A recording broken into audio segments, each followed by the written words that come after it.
Belo Horizonte tem 3 máfias que atuam como sanguessuga do dinheiro público. Metade dos impostos que você paga indo para o empresário de ônibus. Alguém errou nesse processo de não conseguir essa unificação lá atrás? Eu considero um erro. Todas as pesquisas sérias, e quando eu falo sérias eu não falo Atlas, porque Atlas não é pesquisa, nem a enquete é gincana de candidato. Não vamos ser reféns de chantagistas como eles o são. É um contrato criminoso que foi feito por essa máfia. Nós temos que investigar por que esse contrato foi feito. Se eu for prefeito no primeiro dia de janeiro, primeiro dia de mandato, eu vou assinar para resolver esse problema. Em relação ao Ciro Gomes, ele está muito amargurado, é hoje um comentarista político, já não tem mais fôlego eleitoral. Eu quero e vou conseguir trazer para Belo Horizonte, se eu for prefeito, os Jogos Pan-Americanos de 2031. Eu não tenho um cargo, graças a Deus, e nem faria parte desse governo fado no mãe, desculpa a palavra. O tempo nas eleições 2024. Sabatina com os candidatos. Você bem informado para tomar a decisão certa na hora de votar.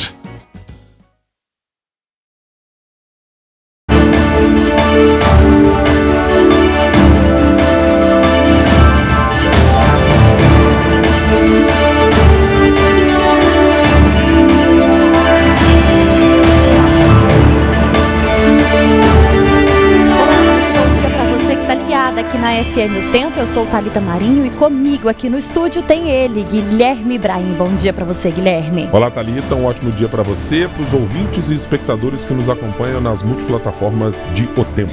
Hoje nós fechamos a série de sabatinas com os candidatos à Prefeitura de Belo Horizonte. E a nossa convidada é a deputada federal Duda Salabert, do Partido Democrático Trabalhista.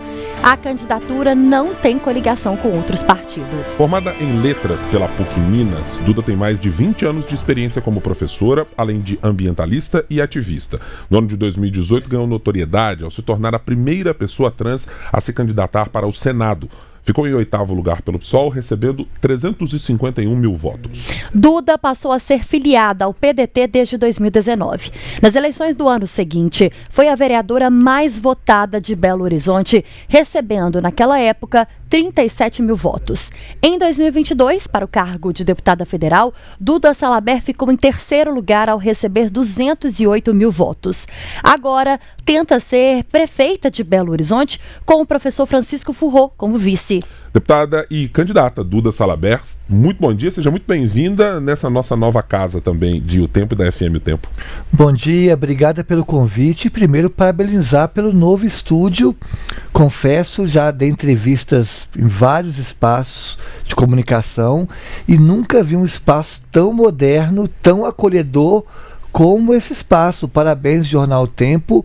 Mostra que Minas Gerais, Belo Horizonte, Contagem está no protagonismo da inovação do jornalismo e da comunicação. Fiquei até arrepiado ao entrar aqui no estúdio pela beleza e modernidade. Parabéns. Nosso coração fica quentinho, né, Guilherme, de ouvir elogios tão sinceros assim. Gente, Duda. Mas é lindo. E tá lindo mesmo, e os nossos ouvintes, pouco a pouco, estão tendo a oportunidade de conhecer esse novo estúdio aqui da FM O Tempo, onde nós inauguramos na semana passada, dando start nas eleições de 2024 com as sabatinas e os candidatos à Prefeitura de Belo Horizonte. Exatamente. Então vamos começar aqui a nossa conversa tratando de assuntos da capital. Belo Horizonte tem 152 UBSs, 78 delas apenas têm pediatras. Esse é um diagnóstico feito pela Sociedade Mineira de Pediatria. A senhora fala na sua campanha sobre ampliação no plano de governo. De que maneira isso pode ser feito? É necessariamente com a melhoria salarial para manter os pediatras que já estão também nessa estrutura? O que a senhora planeja para conseguir melhorar este cenário? Primeiro, há um problema nacional, que há uma urgência de formação de mais pediatras no país. Então esse problema não é exclusivamente de Belo Horizonte, ele é replicado em outras capitais e em territórios onde há uma pobreza maior, isso se agudiza. Mas em Belo Horizonte eu tenho dito sempre, não tem como ter uma saúde de qualidade se a gente não tem uma valorização dos servidores, dos profissionais e dos médicos da área de saúde. Os médicos muitas vezes, após formar, preferem a iniciativa privada em detrimento do serviço público pelo o valor que ele pode receber na iniciativa privada. Então a gente tem que tornar Belo Horizonte uma capital atrativa para o médico vir trabalhar aqui. Por isso que eu digo, coloquei no plano de governo, temos falado com a sociedade que a gente vai revisar a carreira do profissional da saúde, do servidor da saúde, para pagar maior salário a fim de atrair médicos, porque falta médico muitas vezes na UBS, falta médico na UPA, pelo fato de que muitas das vezes o médico vai para a iniciativa privada e não vai na iniciativa pública. Por isso a gente tem que tornar esse espaço atrativo para o médico. Belo Horizonte reconhecer e valorizar a importância dos servidores, dos médicos e dos profissionais de saúde. E o reconhecimento que a prefeitura pode dar é por meio do salário. E vale também para enfermeiros, técnicos de enfermagem, outros agentes da saúde, Duda? Sem dúvida, há um debate, inclusive a gente fez no Congresso Nacional, para pagar o teto salarial para pagar a base salarial para os enfermeiros, isso é o profissional da saúde em geral. A gente trata o médico como símbolo que encarna a questão da saúde, mas sabemos que a saúde é muito mais ampla, passa inclusive para além da ausência de doença. Então, são servidores que atuam na área de saúde. No seu olhar, sob o ponto de vista das contas e das finanças públicas da capital, deputada, nós temos nesse momento uma Belo Horizonte que está apontando para um déficit fiscal de acordo com o último orçamento apresentado à Câmara Municipal e aprovado do ano de 2024. Mesmo assim, a senhora ainda vê espaço fiscal para fazer renegociações especificamente de categorias, ou vai ter que segurar uma categoria X ou uma categoria Y neste processo? Excelente pergunta. O que eu tenho dito desde o início da campanha é que Belo Horizonte tem três máfias que atuam como sanguessuga do dinheiro público. A máfia do transporte público, que lucra ao oferecer para a sociedade esse serviço sucateado de mobilidade urbana. A máfia da Lagoa da Pampulha, que lucra com a Lagoa Suja. E a máfia Lagoa da Pampulha, transporte público e também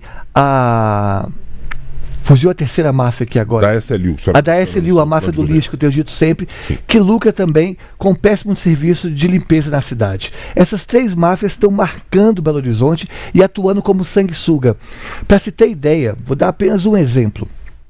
Belo Horizonte, estima-se que Belo Horizonte, neste ano de 2024, de IPTU, vai arrecadar cerca de 2 bilhões de reais. 2 bilhões de reais.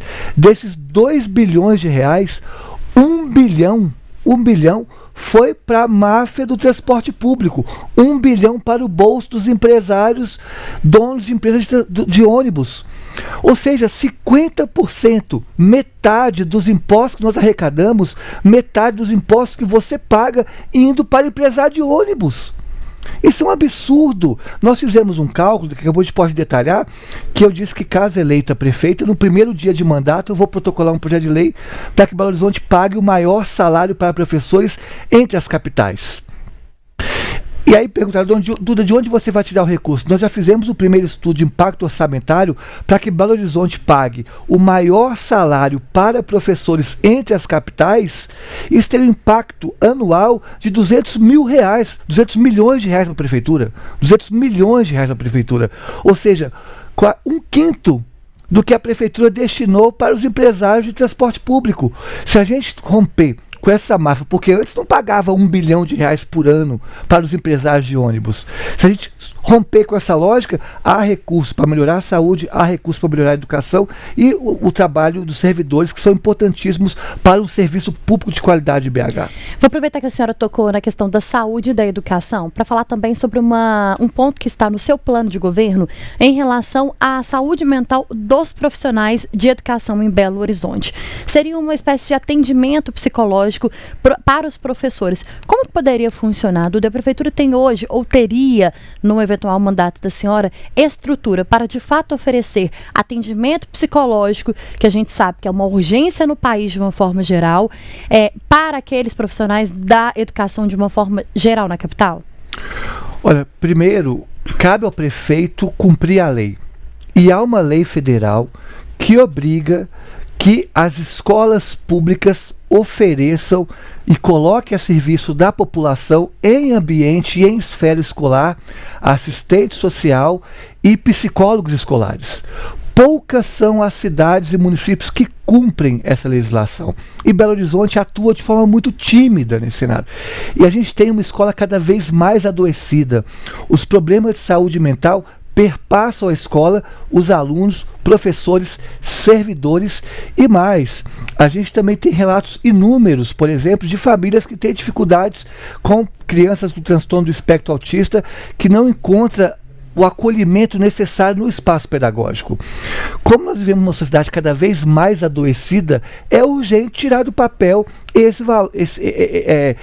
essa legislação que obriga que as escolas tenham um profissional tanto ligado à saúde mental, como também à assistência social. É cumprir a lei. Mas para cumprir a lei, como você bem perguntou, há que ter recursos para contratar esses profissionais. Isso só vai fazer se Belo Horizonte colocar no protagonismo a educação. A escola tem que ser o exemplo da sociedade que a gente quer, o exemplo da sociedade que a gente sonha. E para tal, tem que colocar a educação em prioridade e não colocar 50% do orçamento público ser destinado para o bolso dos empresários de ônibus ficar tomando champanhe. Possibilidade há. Olha, no Ceará, Sobral, uma cidade pobre do Ceará, uma cidade do interior do Ceará, em poucos anos, ao colocar a educação no protagonismo, transformou Sobral como a melhor educação pública do Brasil. Isso mostra que é possível. Belo Horizonte é a 4ª cidade mais rica do país. Dinheiro tem, agora é questão de prioridade. Para a atual gestão, a prioridade é pegar metade dos nossos impostos e mandar para o bolso dos empresários de ônibus. Se eu for prefeita de Belo Horizonte, dei aula por 20 anos, sou professora de literatura, a prioridade vai ser educação. E quando se fala prioridade, é uma prioridade orçamentária. E a escola tem que ser o espaço que a gente sonha, a sociedade que a gente sonha. E nós não queremos uma sociedade adoecida no ponto de vista mental. Então que iniciemos nas escolas com psicólogos e assistentes sociais.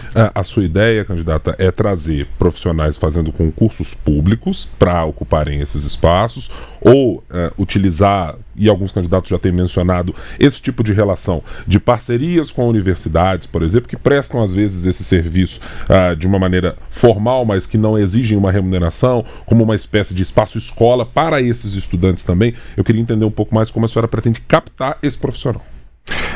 O concurso público é o espaço ideal porque a gente trabalha com uma carreira para o servidor. Agora, a frase que foi muito dita, sobretudo em contexto da pandemia, é que quem tem fome tem pressa. Então, questões que são urgentes. E quando nós estamos vendo uma escola cada vez mais adoecida, famílias que não conseguem matricular os seus filhos, que têm transtorno do espectro autista, porque não tem a estrutura adequada para receber essas crianças, esses adolescentes, então é urgente. Primeiro, há que estudar o impacto orçamentário, a saúde fiscal do município, para que se tenha um concurso público. Mas não tendo, vamos buscar recursos, parceria com as universidades, parceria com as outras estruturas, para que a gente tenha e apresente esse profissional. O fato é ter que iniciar isso. Belo Horizonte, como eu disse, não cumpre a lei. Belo Horizonte não tem psicólogos escolares nas suas escolas. E não tem assistentes sociais nas suas escolas. Os que têm uma atuação muito pontual, muito tímida. Então tem que enfrentar esse problema de frente e começar esse processo. A cidade é cobrada por não cumprir a lei?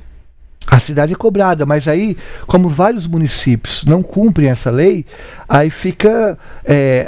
a Belo Horizonte acaba se... usando o mesmo discurso que os outros municípios. A gente devia usar um discurso diferente, dizendo que se os outros municípios não cumprem, Belo Horizonte é a única capital que cumpre essa lei. É o contrário que tem que fazer ao colocar essa meta de Belo Horizonte ser uma capital educadora. Eu digo sempre, não tem como transformar uma sociedade que não seja por meio da educação, né?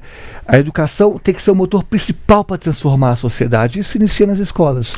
A senhora mencionou o modelo da cidade de Sobral, que é um modelo exitoso para o PDT, o seu partido, e foi muito aventado no plano nacional pelo ex-candidato Ciro Gomes, quando concorreu à presidência da República, e hoje há quadros do PDT que estão no governo Lula tentando participar e implementar coisas dessa natureza.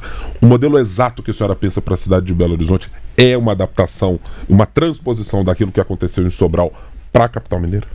Então, primeiro, há que se dizer que há excelentes servidores de educação em Belo Horizonte e qualquer projeto de educacional que for construído tem que ser em diálogo com a categoria, com os servidores, com os professores e pedagogos que conhecem a realidade de Belo Horizonte. No entanto, experiências nacionais e internacionais exitosas que podem ser traduzidas para a realidade de BH são bem-vindas. E Sobral é um exemplo disso. Sobral, em poucos anos, no interior do Ceará, conseguiu transformar a capital, transformar aquela cidade como um polo educacional como a melhor educação do Brasil. Então, algumas experiências exitosas de lá serão trazidas para cá, mas em diálogo com os servidores que conhecem a sala de aula. Só pode transformar uma realidade que está pisando naquele chão. Então, são os professores, servidores, pedagogos, diretores que já atuam aqui. Mas, para ter a melhor educação pública do Brasil, há que se ter recurso. Como eu disse, o impacto orçamentário para que Belo Horizonte pague hoje o maior salário para professores entre as capitais seria 200 milhões de reais por ano. Para entender o que isso significa, a prefeitura envia por ano 1 bilhão de reais para o bolso dos empresários de ônibus para entregar esse serviço de péssima qualidade. Então, o dinheiro tem. Em vez de mandar dinheiro para o bolso dos empresários de ônibus para entregar o segundo pior trânsito do país, a gente pode pegar parte desse recurso, 1/5 desse recurso, colocar na educação para ter a melhor educação ou maior salário para professores do país. Nós vamos chamar agora, Duda, a participação da nossa gestora de conteúdo de política, Cíntia Castro, que tem uma pergunta a fazer para a senhora. Oi, Cíntia, bom dia. Bom dia, Thalita, bom dia, Guilherme, bom dia, candidata. É um prazer ter a senhora aqui conosco hoje nessa sabatina de Belo Horizonte. Candidata, eu queria perguntar uma coisa. A gente está mais ou menos 1 mês e alguns dias das eleições. Nesse momento, a gente tem um cenário de segundo turno que ainda está muito indefinido, né? Assim, tem um candidato que está posicionado mais à frente e outros disputando o segundo turno. E assim, apesar dessa indefinição, há um risco de Belo Horizonte ter um segundo turno sem algum candidato ou candidata que represente o campo ideológico da esquerda, né? Que haja um segundo turno com 2 candidatos da direita. Nesse sentido, eu queria uma avaliação da senhora. A senhora acha que a esquerda errou lá atrás de não ter unificado candidaturas, por exemplo, de estar nesse momento a senhora e o candidato Rogério Corrêa do PT unindo votos, unindo o eleitorado e não dividindo votos? Ou a senhora acha que está tudo certo porque a esquerda ganha também se apresentando com mais opções para o candidato? E se houve algum erro, de quem seria esse erro? Assim, numa avaliação pessoal sua, na sua avaliação em relação à postura do candidato e das direções nacionais de PDT, de PT e até do próprio presidente Lula, alguém errou nesse processo de não conseguir essa unificação lá atrás? Obrigada pela pergunta. Olha, o que eu digo, tem um diagnóstico muito ruim na trajetória política de Belo Horizonte. Tem 20 anos que a esquerda não vai para o segundo turno em Belo Horizonte. 20 anos. Nesse período todo, o segundo turno com candidatos da direita ou do centro. Essa eleição é a primeira vez, segundo as pesquisas eleitorais, que uma candidatura de esquerda tem chances reais, musculatura e fôlego e viabilidade para ir para o segundo turno. As últimas pesquisas divulgadas nesses últimos 2 anos, as pesquisas sérias, mostram que a gente tem chance real de estar no segundo turno. A gente aparece em segundo ou terceiro lugar, muito próximo do segundo. Isso nos últimos 2 anos. E o nosso nome é o que tem mais chance e fôlego eleitoral entre as candidaturas do campo da esquerda. Então o PDT sempre foi muito claro ao dizer: o nosso critério para a unificação é, primeiro, ter um programa progressista para a cidade, de valorização dos servidores, da educação, da saúde, segurança pública e meio ambiente. Mas, para além da questão programática, nós colocamos também como critério a viabilidade eleitoral. Nós não vamos participar de um processo eleitoral só para demarcar uma posição, só para mostrar nossa ideologia, só para mostrar o nosso programa. Ou seja, não vai ser uma eleição meramente discursiva. A gente vem para ganhar. Para eu estar aqui disputando, para eu estar aqui dando essa entrevista, minha filha está com febre. Eu não dormi essa noite. É um desgaste pessoal, sofro ameaças de grupos neonazistas, me exponho, fico a todo momento tendo pessoas criticando, mas é um sacrifício em nome da cidade. Nós não podemos deixar a cidade novamente na mão dos que sempre governaram. Vamos entender, se hoje nós temos o segundo pior trânsito do país, se deve às últimas gestões que passaram por BH nos 20 anos. Se a população em situação de rua em Belo Horizonte aumentou 183% nos últimos 8 anos, se deve às últimas gestões que estão em Belo Horizonte nos últimos 20 anos. Então, pela primeira vez, nós temos chance de mudar isso, fazer um governo popular, em diálogo com os professores, colocando a educação no protagonismo. Então, nós colocamos para todos os partidos, todos todos os partidos do campo da esquerda. O critério é viabilidade eleitoral. Vamos fazer pesquisas. Quem tiver em primeiro na pesquisa, com maior chance, é a cabeça de chapa, vai liderar a candidatura. Conversamos com o PT, conversamos com o PSOL, conversamos com os outros partidos também do campo da esquerda. Eles não adotaram esse critério, preferiram usar outros critérios. São legítimos, porque são instituições partidárias que devem ser respeitadas, mas eu considero um erro, porque, para mim, o critério tem que nortear essa eleição sobre o risco de nós termos uma candidatura da ultradireita vencendo, seria qual que é o nome que tem chances reais de ir para o segundo turno e vencer as eleições. O que as pesquisas nos últimos 2 anos mostraram é que era o nosso nome. E não podemos negar a pesquisa, porque refutar a pesquisa é negacionismo, porque quem faz as pesquisas são universidades, são intelectuais ligados à estatística, ou seja, pesquisa é ciência, né? Então o erro teve quem, na minha opinião, usa outros critérios, e vamos torcer para ter a esquerda no segundo turno. Se a eleição fosse hoje, nós estaríamos no segundo turno, e nós estaremos no segundo turno e venceremos as eleições. Vamos lembrar, só para terminar, que nos últimos 2 anos, todas as pesquisas sérias, e quando eu falo sérias, eu não falo Atlas, porque Atlas não é pesquisa, nem a enquete é gincana de candidato.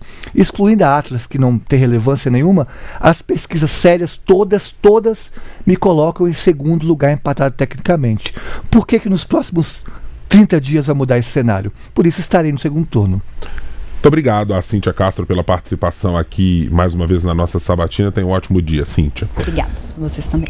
Eu quero me estender um pouco mais nesse aspecto, deputada, de relações partidárias, porque eu me lembro de uma entrevista concedida pela vice na chapa de Rogério Correia, e quando ela foi perguntada sobre que expectativa tinha de a presença de 2 campanhas de esquerda do campo progressista nas eleições, ela dizia: eu espero que mantenhamos a capacidade de nos respeitar mutuamente e nessas diferenças que existem nesses partidos, nas federações.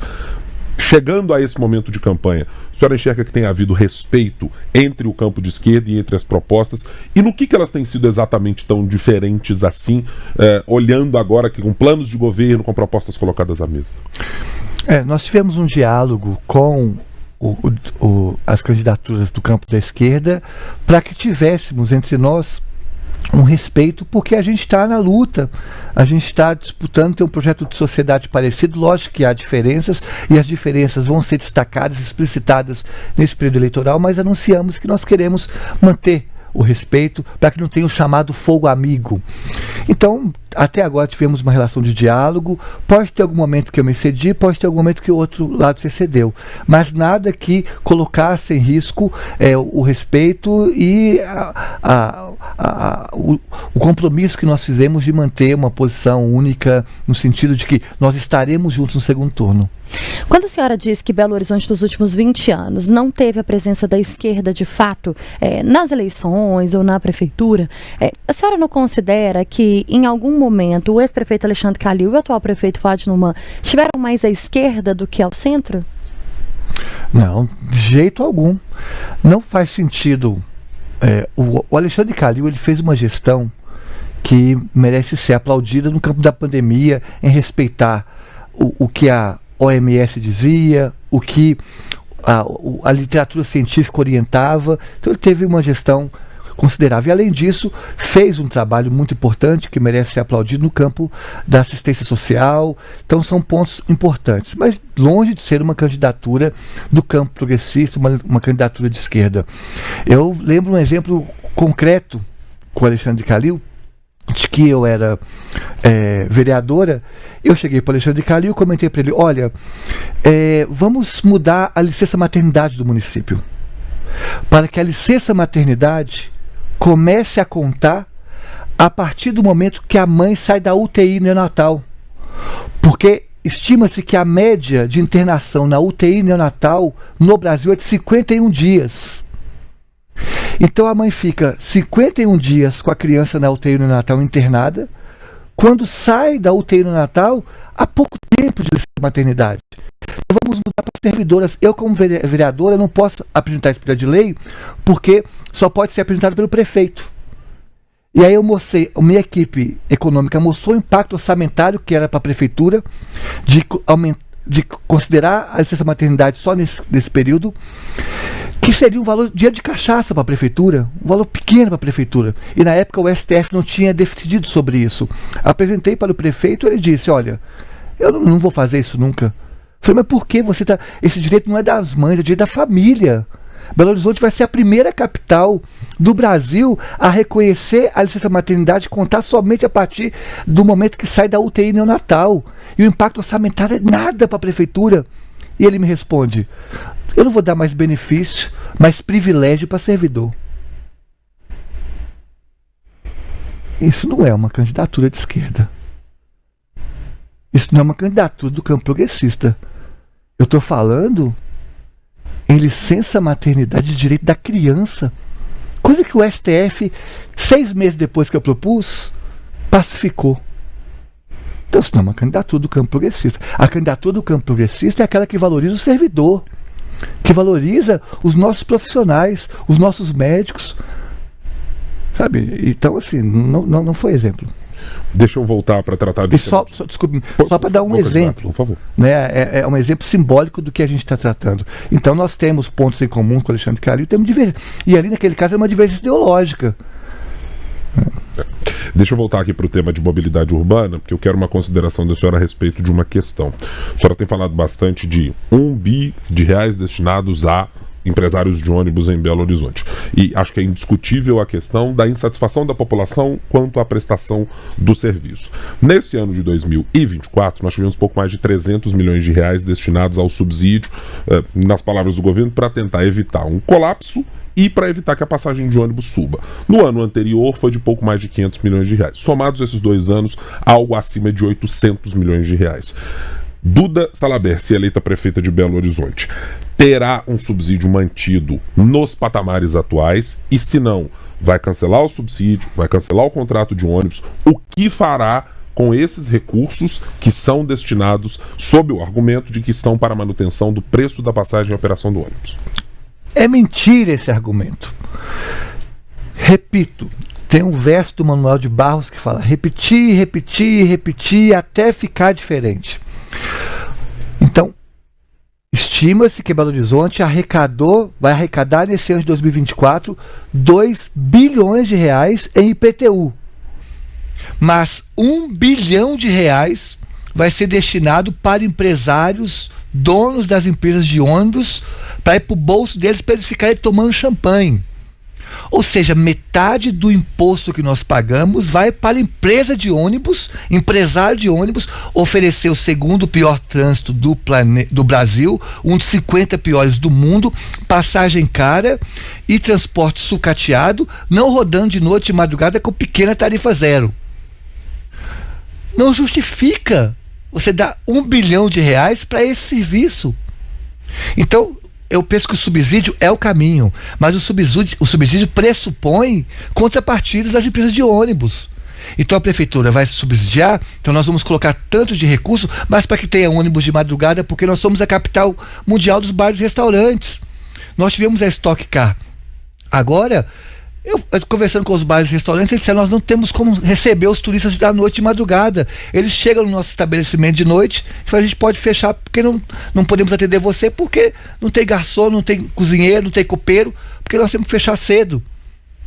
Então vai ter subsídio desde que os ônibus sejam 100% elétricos para melhorar a qualidade do ar e o barulho que esses ônibus a diesel faz.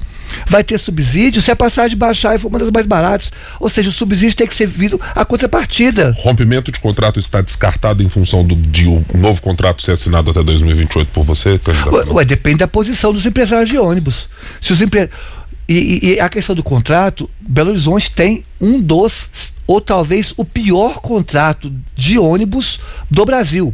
Foi assinado em 2008 na gestão Pimentel. Naquele momento, já os movimentos sociais, os intelectuais estudiosos de mobilidade urbana já diziam que era um dos piores contratos até então. E o contrato teve vigência de 20 anos, termina em 2028. É muito ruim o contrato. Agora, depende da posição dos empresários de ônibus. Se eles vierem com essas posturas de chantagem e o caminho for ter que revisar, romper o contrato, aí vamos avaliar o processo. Mas o fato é que o novo contrato a ser construído, nós já temos um modelo do que não fazer, que é esse contrato que o Pimentel apresentou em 2008. Aqui no plano de governo da senhora diz: ter controle da bilhetagem eletrônica dos ônibus, permitindo à prefeitura gerenciar o dinheiro recebido e os dados sobre demanda de uso do serviço, como por exemplo em São Paulo e Curitiba. A senhora acredita de fato que os empresários, que as empresas de ônibus vão aceitar que a prefeitura tenha controle daquilo que foi recebido diariamente no transporte público de Belo Horizonte? A gente não está propondo no nosso plano de governo nada que é inédito no Brasil ou no mundo. Não estamos inventando roda. Tudo que está no nosso plano de governo é de acordo com experiências que foram exitosas. Nós iniciamos a conversa falando sobre Sobral. Sobral, no interior do Ceará, uma cidade pobre, pouco recurso, conseguiu em poucos anos, devido a uma gestão eficaz e eficiente, transformar a Sobral na cidade da educação no Brasil. Então, que a própria leitura que você fez já mostra que há capitais, há espaços que já fazem isso. Agora, tem que ter coragem de enfrentar esses mafiosos do ônibus aqui que estão como sanguessuga em Belo Horizonte. Então, por isso que se vai rever ou não o contrato, depende da posição os empresários vão adotar de chantagem com a prefeitura, mas nós não vamos ser reféns de chantagistas como eles o são. Eu vou trazer uma outra questão também para a nossa discussão, deputada, porque afinal de contas ela está tratando do seu plano de governo e de um cenário que é bastante relevante para a cidade do ponto de vista de clima. Bom, previsto no seu plano de governo, criar uma autoridade climática na cidade, mostrando a importância de ter profissionais técnicos trabalhando com este tema. Eu lhe pergunto, quem vai ocupar esse espaço? É um quadro necessariamente do PDT? É um quadro de outro partido? Ele é da cidade de Belo Horizonte? É de fora? E ele terá uma autoridade superior ao secretariado, portanto, para e passo com o prefeito da cidade, com a prefeita da cidade, ou não? Porque essa discussão, inclusive, foi feita nacionalmente sobre a posição que se queria para a ministra Marina Silva. Como é que esta autoridade climática se instalará no governo da senhora em Belo Horizonte?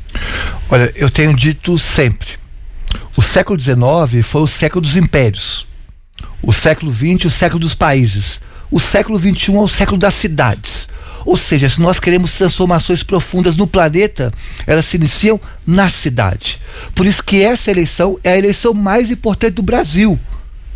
Porque as transformações acontecem no município e os problemas da crise climática são sentidos no município. Então, por isso, Belo Horizonte foi a capital que mais aqueceu, mais esquentou no último ano, 2023. E o motivo está claro, em 2023, que foi o período em que a cidade mais aqueceu no Brasil, em 2023 o Belo Horizonte bateu recorde no corte de árvores. O atual prefeito Fuad Noman, que recebeu o apelido de prefeito motosserra, cortou em média em Belo Horizonte 20 árvores por dia. Lógico que a cidade vai aquecer. Belo Horizonte tem 4 meses que não chove, o tempo seco, todo mundo com problema respiratório. Eu falei, minha filha está com febre, não dormi essa noite porque problema respiratório. E o que a Belo Horizonte tem feito para melhorar a política climática? Nada, tem piorado. A atual política climática de Belo Horizonte é de 2011. E quando foi a ser atualizada, construída por vários técnicos ligados à questão climática, o atual prefeito não teve capacidade política de aprovar o projeto. E a Câmara, com um presidente da Câmara que também estava preocupado em sabotar a cidade, sabotar o prefeito, não aprovou o projeto. Então nós temos que o mais importante do cargo de autoridade climática é atualizar a legislação climática do município com metas claras. Quais são as metas que Belo Horizonte vai ter para a política climática? E aí quem vai administrar, gerir essas metas, vai ser um cargo de autoridade climática que vai dialogar com todas as secretarias. Porque a questão climática não é uma questão exclusivamente ambiental. Envolve diversas secretarias que estarão em diálogo, e para administrar, azeitar a estrutura pública, vai precisar desse cargo. Ele não vai estar acima nem abaixo, ele vai dialogar com várias secretarias e ser o espaço de congruência, é o denominador comum que vai plasmar, a partir do diálogo de várias secretarias, a política climática do município. Nós temos uma capital hoje que, se chover, fica debaixo d'água. Obras implementadas pela prefeitura pela atual gestão já sim conseguiram trazer um impacto positivo no ano de 2024, no fim de 2023 e início de 2024, com a diminuição de tragédias, por exemplo, como a gente vinha nos anos anteriores. Mas ainda não é o suficiente, Duda. O que hoje Belo Horizonte precisa ter? E nós vamos começar o período de chuva daqui a pouquinho, né? A previsão, pelo menos, é a partir de outubro até março do ano que vem. Então o novo governo entra no meio de um período de chuva, que é janeiro. O que a capital precisa ter hoje para, de fato, garantir que pelo menos tragédias consigam ser evitadas? Essas tragédias, quando eu digo de falta de escoamento, de rios que transbordam, não tragédias ambientais, que é claro que a gente não consegue prever isso. Nesse ponto eu tenho uma discordância do atual prefeito Fuad Numan. O prefeito disse que Belo Horizonte está preparada para as grandes chuvas, e não está preparada. Falta Belo Horizonte se transformar naquilo que o mundo todo tem feito, que é uma cidade esponja. Que não é uma cidade esponja, é uma cidade que possa absorver a água da chuva, para que a água não corra e forme essas grandes enchentes que nós temos. Mas o que a gente tem visto é que Belo Horizonte está indo na contramão. O prefeito está cimentando tudo. Por onde ele passa é cimento. Cortar a árvore e cimentar. A gente tem que mudar essa lógica para que Belo Horizonte seja uma cidade esponja, uma cidade jardim, porque as árvores são importantes no microclima também. E, para além disso, na questão climática, já existe o mapa da vulnerabilidade climática em Belo Horizonte. As áreas onde tem maior risco de desmoronamento, de enchentes, e alocar recursos naquele espaço. Mas para alocar recursos naquele cenário, tem que enfrentar a máfia do lixo. Olha que absurdo, porque a política climática passa também pela máfia do lixo. Passa também pela política de resíduos do município. Olha que absurdo, Belo Horizonte não recicla nem 1% do seu lixo. Belo Horizonte recicla hoje 0,55% do seu lixo, do seu resíduo. E por quê? Porque tem uma máfia do lixo que obriga a prefeitura a enterrar o seu lixo para gerar lucro para esses mafiosos do lixo. E aí não sobra dinheiro para coleta seletiva, por isso que não tem coleta seletiva no seu bairro. Não sobra dinheiro para melhorar a estrutura dos catadores e catadores de material reciclável. Desculpe interrompê-la neste caso, porque a senhora mencionou por algumas vezes, nessa e em outras entrevistas, esse caso dessas 3 máfias, e essa especificamente eu acho que merece a atenção do nosso espectador. As outras relacionadas a ônibus, por exemplo, já tem CPI, tem denúncia ao Ministério Público, avaliação do Ministério Público de Contas e outras apurações sobre o seu entorno. Este caso dessa máfia que a senhora tem mencionado, do lixo, como é que ela se dá efetivamente? Eu queria que a senhora explicasse para o nosso eleitor, para o nosso ouvinte, como é que ela acontece. E a senhora vai representar o Ministério Público, alguma outra autoridade especificamente, com estes indicativos e esse modus operandi que a senhora fala no seu plano de governo? O primeiro passo para enfrentar a máfia do lixo é que o dinheiro não vá para lá. Então nós vamos romper o atual contrato. Tem um contrato criminoso que foi feito por essa máfia. Nós temos que investigar por que esse contrato foi feito, que obriga que Belo Horizonte mande para o aterro sanitário, ou seja, enterre o lixo, tem que mandar por dia 3.100 toneladas de lixo para ser enterrado.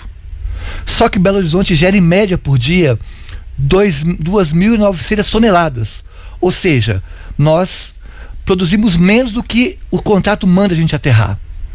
E aí isso pode inclusive gerar multa.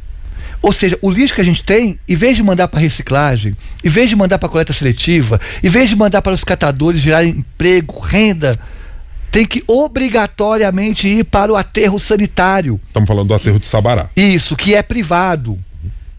Então a gente quer saber o que motivou criar um contrato criminoso como esse. Eu já fui a 2 cooperativas de material reciclado nessa campanha e vamos ir a todas. É terrível você ver os catadores nas piores condições e tem empresários do lixo lucrando muito. E esses empresários do lixo, inclusive, têm relação com a máfia da Lagoa da Pampulha, porque o lixo também está envolvendo ali.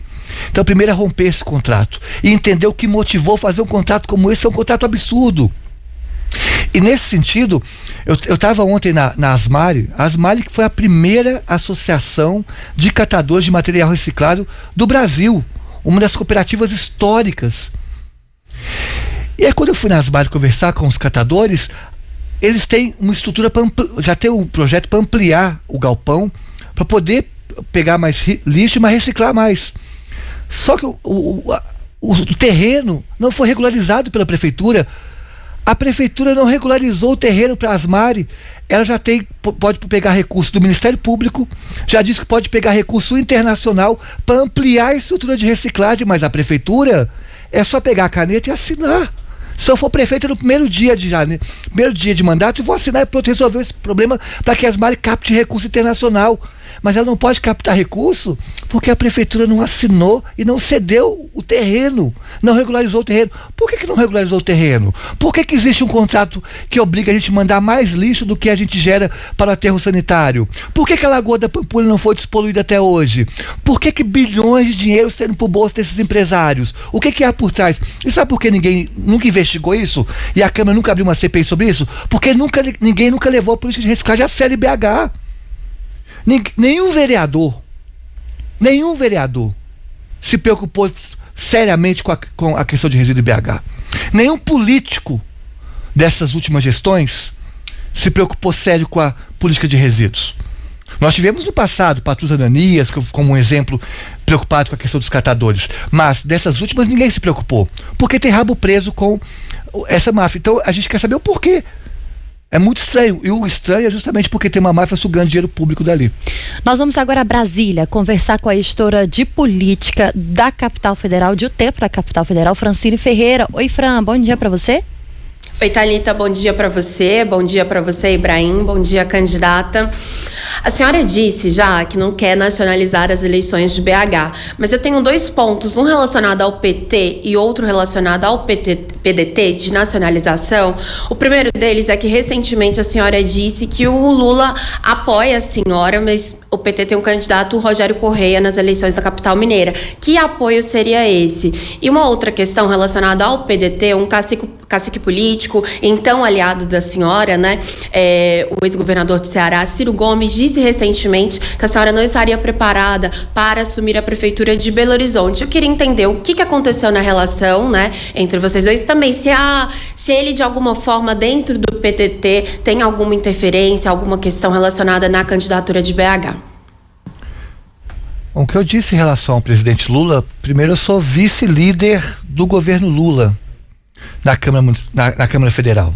Então, eu sou vice-líder do presidente Lula, logo represento o governo Lula no Brasil, represento o governo Lula em Minas Gerais, represento o governo Lula em Belo Horizonte. Nós temos um alinhamento, uma proximidade muito grande. O presidente Lula me convidou para ir a Nova York na conferência da ONU, estive com ele lá. O presidente Lula me convidou para encontrar com ele em Bruxelas, na Bélgica, no Parlamento Europeu. Então temos uma relação muito próxima com o presidente Lula. Há nossas divergências, por isso estamos em partidos diferentes, mas há um alinhamento muito próximo. E nesse sentido, o presidente Lula já deixou muito claro, a última e penúltima vez que veio aqui, que ele não vai interferir nessas eleições que tem os candidatos que estão na base do partido, na base do governo dele. Então, quando a gente diz que o presidente Lula nós temos o apoio do presidente Lula, é que não tem a menor dúvida de que, primeiro, vamos receber e endossar, explicitar esse apoio no segundo turno, e segundo ponto, de que tenho certeza absoluta, pelas conversas que nós já tivemos, que o Lula está torcendo para que Belo Horizonte volte para a mão do campo progressista. Porque, como eu disse, tem 20 anos que a esquerda não vai para o segundo turno. Então, há o candidato do PT, que é o Rogério Correia. Há também a nossa candidatura, que está na base do presidente Lula, do PDT. Então, as candidaturas da base do governo Lula, tenho certeza que o Lula tem esse apoio e torce para que uma delas esteja no segundo turno. Agora, em relação ao Ciro Gomes, bom, nunca tive relação nenhuma com o Ciro Gomes. Eu vi o Ciro Gomes acho que 2, 3 vezes na minha vida. Ele está muito amargurado, desde as últimas eleições está extremamente amargurado. É hoje um comentarista político, já não tem mais fôlego eleitoral. Não tem fôlego. Em Belo Horizonte, acho que eu tive 8, 9 vezes mais voto que ele. Ele, candidato à presidência, acho que eu tive 9 vezes mais voto que ele. Então, é um comentarista. Comentar as falas do Ciro Gomes seria como comentar a fala política de vocês, com todo respeito à fala de vocês. Mas é porque é o espaço da democracia, ele fala o que ele quer. Ele não tem mais uma relevância no ponto de vista estrutural do partido, organicamente do partido, e nem ter poder para atuar politicamente na esfera nacional. Quero agradecer a Francine Ferreira pela participação aqui conosco mais uma vez na nossa sabatina. Muito obrigado, Francine. Quero voltar para a nossa conversa aqui, deputada, mencionando uma questão que a senhora falou pontualmente ao longo dessa nossa sabatina sobre Belo Horizonte ser a capital dos bares e do ponto de vista de mobilidade, a senhora pretende criar uma estrutura adequada dos ônibus para essa atuação melhor para o turismo. Mas eu quero lhe perguntar do ponto de vista do custo, do bolso para quem está operando e trabalha com bares e restaurantes na cidade. Tem um diagnóstico feito pela sua campanha, com base em dados do setor, de que quase 30% dos empresários de alimentação fora do lar têm atrasos com relação às taxas municipais. Tem também, em proporções maiores, atrasos com impostos federais, 70%, e 45% estaduais. Bom, são dois impostos principais, aqueles que resvalam em quem está no dia a dia e que são municipalizados. O IPTU e o ISS, o ISSQN para determinados ambientes específicos desse setor. É possível reduzir imposto, é preciso manter a mesma base. O que é possível fazer do ponto de vista de facilitação deste problema para o setor de bares e restaurantes? É importante reforçar, Belo Horizonte é a capital mundial dos bares e restaurantes. Então, se eu for prefeita da cidade, nós vamos internacionalizar a nossa culinária e potencializar o turismo gastronômico de Belo Horizonte. Eu digo sempre, se eu for prefeita de Belo Horizonte, vai ter filas de estrangeiros para experimentar o nosso pastel da Galeria do Ouvidor, a empada de jiló do Mercado Central, o espaguete do Bolão. Nós vamos tornar como um patrimônio internacional o nosso catuçaí. E aí nós vamos ter uma relação próxima com os bares e restaurantes, porque olha só, 60% dos bares e restaurantes de BH fecharam no vermelho, no prejuízo em janeiro. E o que a prefeitura fez para melhorar essa situação? Nada. Então o primeiro programa que nós vamos criar vai ser o programa Bares e Comércios com História, que nós vamos mapear na cidade quais bares, quais comércios traduzem, encarnam e representam a história de BH. O Bolão faz parte da história da BH. O Bolão não pode fechar. O Bolão não pode mudar de lugar. A empada de jiló do Mercado Central e outros bares e restaurantes de BH que estão há 30, 40 anos, passando de geração a geração, são patrimônios. Se mudarem de lugar, perdem traço da sua identidade. Se fecharem, é pior ainda. Então, para esses locais, nós vamos não só dar isenção fiscal, que é dia de cachaça para a prefeitura, pegar 100, 200 bares, 300 bares de BH para dar essa isenção, é dia de cachaça para a prefeitura, pelo impacto que elas têm na cultura, na gastronomia e no turismo gastronômico. Isenção fiscal, e não só isenção fiscal. Vamos pegar a universidade, a UFMG, que é a maior universidade pública do Brasil, e colocar em diálogo com esses bares para melhorar a estrutura, dar custo de atendimento. E disso também, que se eu for prefeito, nós vamos criar em Belo Horizonte a primeira faculdade pública de gastronomia, para formar chefes de cozinha. Nós vamos exportar chefes de cozinha, mas nessa faculdade também formar copeiro, formar garçom. E por último, nós vamos fazer um refis, porque 30% dos bares e restaurantes têm dívidas com a prefeitura, e o refis não vai impactar o orçamento da prefeitura.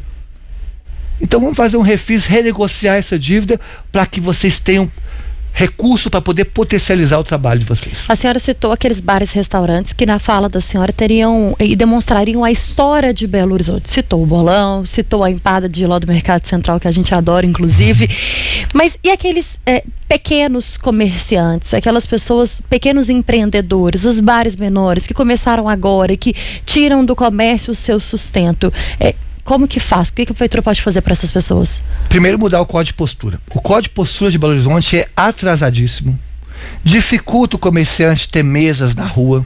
Dificulta o comerciante ter música ao vivo. Dificulta o comerciante gerar emprego, renda para a cidade.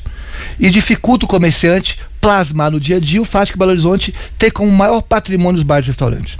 Então vamos atualizar o código de postura, que é atrasadíssimo em BH.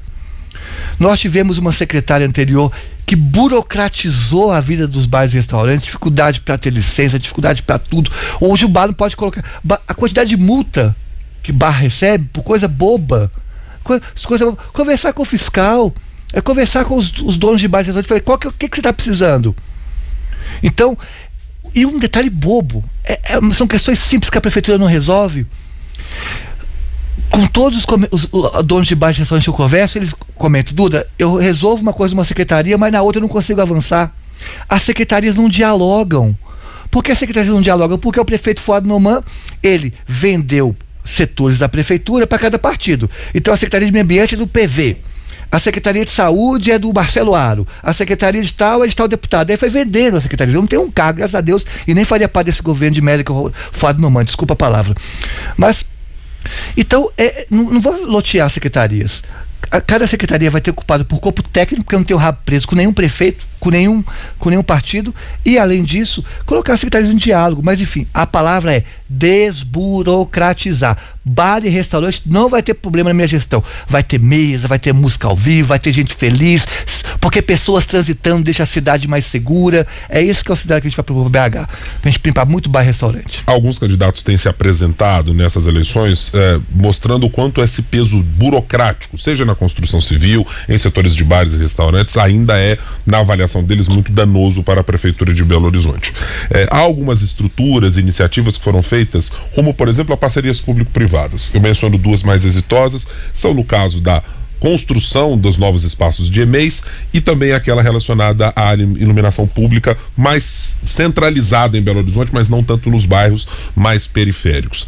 Na candidatura da senhora, há alguma perspectiva de que algum dos serviços de Belo Horizonte, por exemplo, este da SLU, a senhora disse que pode romper o contrato, possa ser feito via parcerias público-privadas? Há outras áreas que a senhora vê que a prefeitura deveria ou poderia caminhar utilizando este modelo de funcionamento? Tudo está ligado à modelagem. Eu não vejo problema algum da parceria público-privada.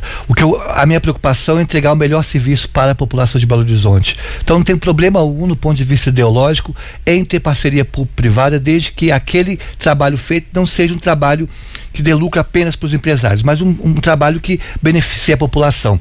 E aí, quando você toca a questão dos bares e restaurantes, opa, peraí que tá caindo ponto aqui. Só um minutinho. Pode tirar, se ficar melhor para o senhor. Pode. Tá. Pode. Agora a gente já não precisa mais. Ótimo. Em relação aos bares e restaurantes, Belo Horizonte tem que voltar a sediar grandes eventos. Nós temos que ter grandes eventos, mas tem que ter estrutura para receber esses grandes eventos. Então, por exemplo, se eu for prefeita de Belo Horizonte, nós vamos colocar como, já no primeiro dia de mandato, na primeira semana de mandato, pleitear que Belo Horizonte receba os Jogos Pan-Americanos de 2031. São Paulo já entrou na disputa, mas os prefeitos que nós tivemos pensam pequeno. Eu quero e vou conseguir trazer para Belo Horizonte, se eu for prefeito, os Jogos Pan-Americanos de 2031. Fazendo uma parceria com a região metropolitana, para que Betim, por exemplo, que o prefeito Medioli deixou uma estrutura de esporte maravilhosa, receba os jogos de vôlei. Para que Belo Horizonte, Contagem, receba, por exemplo, a disputa de skate. E vai ter Jogos Pan-Americanos em Belo Horizonte. Temos que pensar grande. É bom para o setor hoteleiro, é bom para os bares e restaurantes, é bom para a economia e para o esporte. E vai deixar um legado para a cidade. E para quem está ouvindo e nos vendo perguntando onde vai ser o surf, nós vamos levar o surf para as praias do Mineiro, que é Guarapari. Então é isso, Belo Horizonte tem que voltar a pensar grande, receber grandes eventos, ter grandes espetáculos. Por que só São Paulo e Rio? Porque o prefeito aqui está preocupado. Como é que eu posso dar R$1 bilhão para a máfia do transporte público? Como é que eu faço para dar tantos bilhões de reais para a máfia do lixo? Como é que eu faço para dar para a máfia? E não está preocupado só com o próprio umbigo e não com colocar Belo Horizonte. Eu falei, nós vamos fazer Belo Horizonte a capital internacional da gastronomia. E não estou brincando que o nosso pastel da Uvidom é o melhor pastel do mundo. E é mesmo. Então, sempre quando eu fui convidada pelo governo do Japão para representar o Brasil em dezembro. Quando eu for lá, eu vou falar para eles virem aqui e quero recebê-los lá na Galeria do Ouvidor. Eu convidei agora a embaixadora da Dinamarca para vir em Belo Horizonte, eu vou levar ela para comer um espaguete do bolão. Eu não tenho vergonha não, porque ali é o melhor da culinária. Os estrangeiros acham aquilo maravilhoso. Agora, nós temos entre os prefeitos um complexo de vira-lata que acha que Belo Horizonte não tem potencial para receber grandes eventos como o Pan-Americano e que já ser um preparo para receber a Olimpíadas tempo depois. E nós vamos despoluir a Lagoa da Pampulha para que receba esses jogos também. Nós conversamos com a deputada e candidata à Prefeitura de Belo Horizonte, Duda Salaber, fechando então essa rodada de sabatinas com os candidatos à Prefeitura da capital mineira. Obrigada, Duda, pela participação. Volte sempre aqui no nosso novo estúdio da FM o Tempo. Obrigada, e quando eu falo parabenizar o patrimônio, o jornal O Tempo, a Rádio Tempo é um dos grandes patrimônios que a gente tem, e eu não vi em todos os locais que eu passei, inclusive fiz entrevistas internacionais, entrei na lista da Time como das 100 pessoas mais influentes, e nenhum estúdio que eu passei é tão moderno e acolhedor como esse. Não basta ser moderno, tem que ser acolhedor. Então, parabéns pelo Jornal O Tempo. Muito obrigado pelas considerações elogiosas, candidata, e assim nós encerramos as nossas sabatinas para a capital mineira. A partir de amanhã, já iniciamos as sabatinas que serão feitas agora para a região metropolitana de Belo Horizonte, para a cidade de Contagem. E a gente espera aqui, a partir de 8 horas da manhã, para falar mais sobre política e para sabatinar os candidatos à Prefeitura de Contagem. Obrigada e até já.